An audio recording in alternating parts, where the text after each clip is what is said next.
കേരളം ഒന്നാമതെത്താൻ ആ വാക്യം സഹായിച്ചു. കേരളത്തിലെ ഏറ്റവും മോശപ്പെട്ട ഒരു ക്ഷേത്രം സ്ഥിതി ചെയ്യുന്നത് അരിയപ്പുറത്താണ്. ക്ഷേത്രത്തിൻ്റെ യാതൊരു പകിട്ടും അതിനില്ല. ബാക്കിയുള്ളിടത്ത് കാണുന്ന പൂമാലകളും വെളിച്ചവും തിളക്കങ്ങളൊന്നും അതിനില്ല.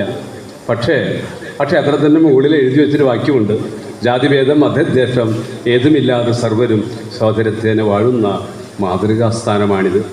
എല്ലാ നിലക്കും കേരളത്തെ വെളിച്ചത്തിലേക്ക് നയിച്ച കേരളത്തിലെ ഏറ്റവും പ്രധാനപ്പെട്ട വലിയ നവോത്ഥാന നായകൻ്റെ അനുസ്മരിപ്പിക്കുന്ന ഒരു സംഗീത ആൽബമാണ് ഇവിടെ പുറത്തുവിടുന്നത്. എൻ്റെ നാട്ടുകാരിയാണ് ഇന്ദിരാ ഗോപാലകൃഷ്ണൻ എന്ന് പറയാൻ കൂടി കഴിഞ്ഞതിൽ എനിക്ക് വലിയ സന്തോഷമുണ്ട്. നിങ്ങൾ രാഗമാലിക ഒരു പാട്ട് കൂട്ടായ്മയാണ്. പാട്ട് കേൾക്കാതെ നമുക്ക് ഒരിക്കലും ഇരിക്കാൻ പറ്റില്ല. നമ്മൾ വണ്ടി കയറി അവിടെ പാട്ട്, വീട്ടിലിരുന്ന പാട്ട്, റേഡിയോ തുറന്ന പാട്ട്, പാട്ടിൻ്റെ ഒരു അമിത ലോകത്താണ് നമ്മൾ ജീവിക്കുന്നത്. പക്ഷേ പാട്ട് നമ്മുടെ മനസ്സിന് സുഖം തരുന്ന ഒന്നുകൂടിയാണ്. എല്ലാവരും കലാകാരന്മാരാണ്. പാട്ട് പാടുന്നവരും പാട്ട് കേൾക്കുന്നവരും കലാകാരന്മാരാണ്. ലോകത്തിൽ രണ്ട് തരം ആളുകളുള്ളൂ. ഒന്ന് കലാകാരനും, മറ്റേ ആൾ കല ഇല്ലാത്ത ആളും. അങ്ങനെ ആളുകളെ തിരിക്കാനാണ് എനിക്കും നിങ്ങൾക്കും ഇഷ്ടമാവുക. കാരണം മനസ്സിൽ കലയുള്ള ആളുകളാണ് ഓരോ പൂവും വിരിയുന്നുണ്ടോ എന്ന് അന്വേഷിച്ചുകൊണ്ടേ ഇരിക്കുന്നത്. അവരാണ് അയൽക്കാരൻ്റെ നിലവിളികൾ കേൾക്കുന്നത്.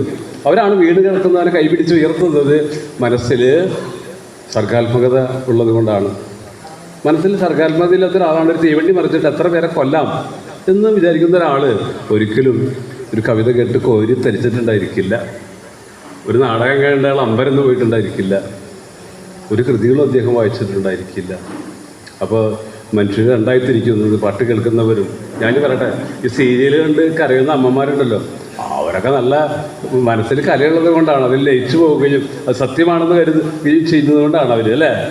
സംഗതി നമുക്ക് വിദ്വേഷങ്ങളൊക്കെ ഉണ്ടാവും അതിൽ. പക്ഷെ അത് കണ്ടിട്ട് അവർ കരഞ്ഞു പോകുന്നത് ആളുകളായിട്ട് മാറും. കാരണം മനസ്സിൽ സർഗാത്മകത കുടികൊള്ളുന്നുണ്ടെന്നുള്ളതാണ് അതിൻ്റെ അർത്ഥം. അതുകൊണ്ട് നമ്മളൊക്കെ ഞാൻ വന്നു നിൽക്കുന്നൊരിടത്ത് എല്ലാവരും കലയെ സ്നേഹിക്കുന്നവരാണ്. അല്ലെങ്കിൽ ഈ സാഹിത്യ അക്കാദമിയുടെ വൈലോപ്പള്ളി ഹാളിൽ വരില്ല എന്നുള്ള ഉറപ്പുള്ള ഒരാളാണ് ഞാൻ. അപ്പോൾ നമുക്കൊക്കെയാണ് ലോകത്തിൽ എന്തെങ്കിലും ചെയ്യാൻ കഴിയുള്ളൂ, മനുഷ്യരെ ഒന്നായിട്ട് കാണാൻ കഴിയുള്ളൂ.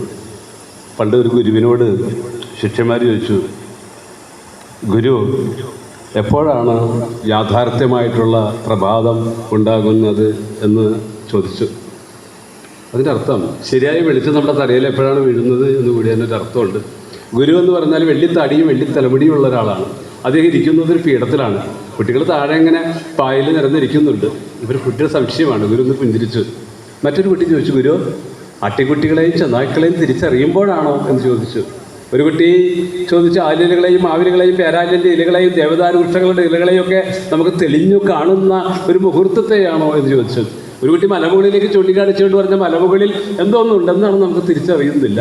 അത് ദൂരെയാണ്. നമ്മൾ പാറകൾ ചവിട്ടി പടവുകൾ കയറി മുകളിൽ ചെല്ലുമ്പോഴാണ് അറിയുന്നത് അതൊക്കെ ചന്തമുള്ള കുഞ്ഞ് മൺവീടുകളാണല്ലോ എന്ന്.